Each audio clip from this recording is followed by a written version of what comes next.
Alright, and we're back. Working on the yellow turtle again. We've got the abdomen and butt end on the stand, which is my wife's old office chair. We have placed these bolts with washers to the inside. And on the inside, what they're attached to is these D-rings on clips. We got those from Strapworks. They're about $1 a piece. We're going to be using a ton of them. This is the harness that Jenny's wearing, and we basically made this harness ourselves because we couldn't find anything cheap enough.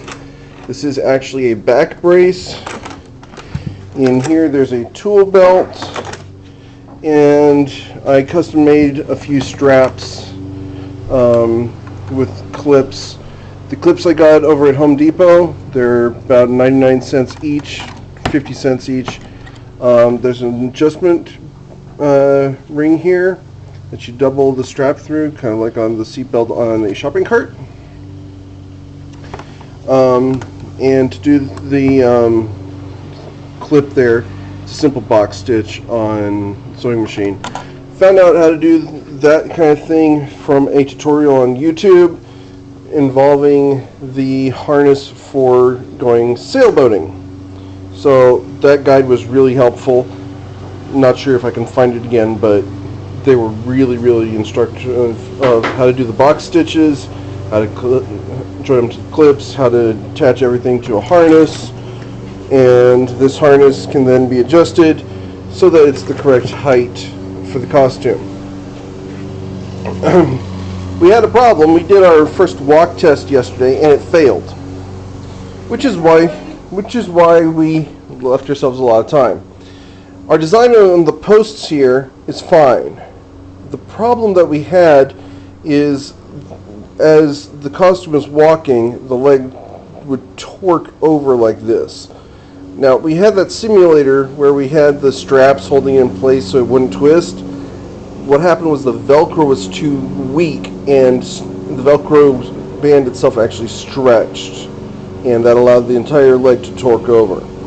We've got some paracord now that we're going to be using. I've actually got it stored up in here.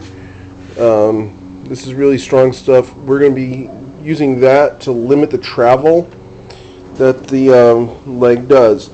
I've also got an updated clevis pin, which is the pin that'll go down through the screw eyes here. And we got the right size one now. And we're hoping that that'll make a difference. In addition to that, we've had to make a modification because we still think that that's not going to be enough. So what we're going to be doing is we're going to be putting a D-ring here on the side of the costume. One of these D-rings here, you can see them there. They're really great. We're going to drill a hole through the fiberglass, which is perfectly fine. Put washers, D-ring, etc. Put it there. And what we're doing now is we've had to cut these open for this modification. We're actually putting a piece of plywood on the inside of the leg. This is being glued in place. These clamps are great. Clamping that in place so that we can put bolts through with washers. And on the underside of this, we have D-rings. Like I said, we're going to be using a ton of these things. What we're going to do is we're going to take thin fishing line. We're going to be using, well, it's not thin fishing line. It's thick fishing line, but still fishing line.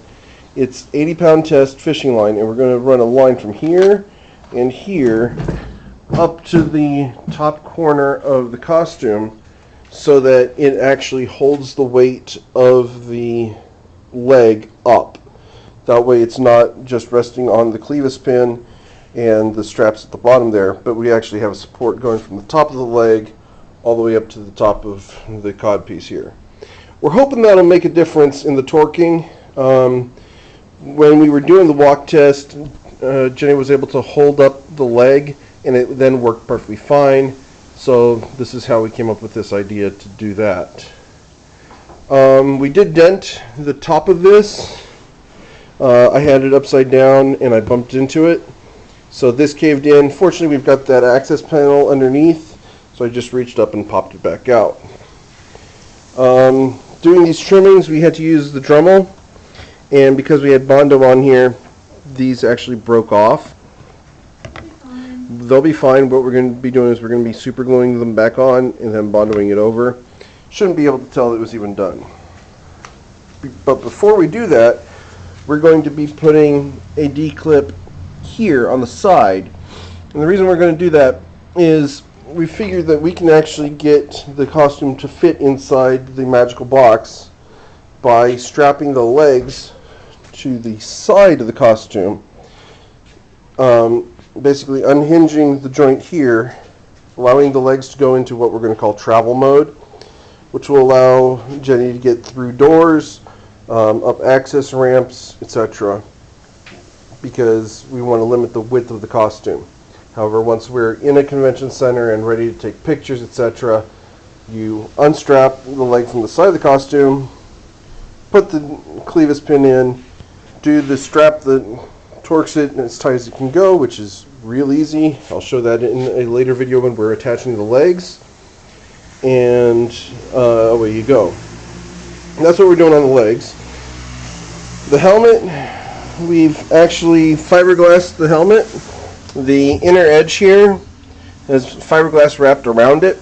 We know that it's not the strongest joint, but it beats just the flimsy Rondo coating with paper that we had on here before. We are going to put fiberglass all the way around it to reinforce it. We also do have to cut armholes here eventually, but we're not to that point yet. The wings are being fiberglassed as we speak. Jenny's doing a pre-resining on that one. This one over here is drying, and there's a shoulder piece hiding back over there with a bicep. So we are getting some decent progress on this. That's pretty much all we've got right now. We did buy a bicycle seat for a potential tripod to allow Jenny to sit down during the costume. That was an idea given to us by Rathmus. So shout out to him. We're going to see if we can make that work. Other than that, we are continuing as planned, and we will give you an update as soon as we have one. Y'all have a great day.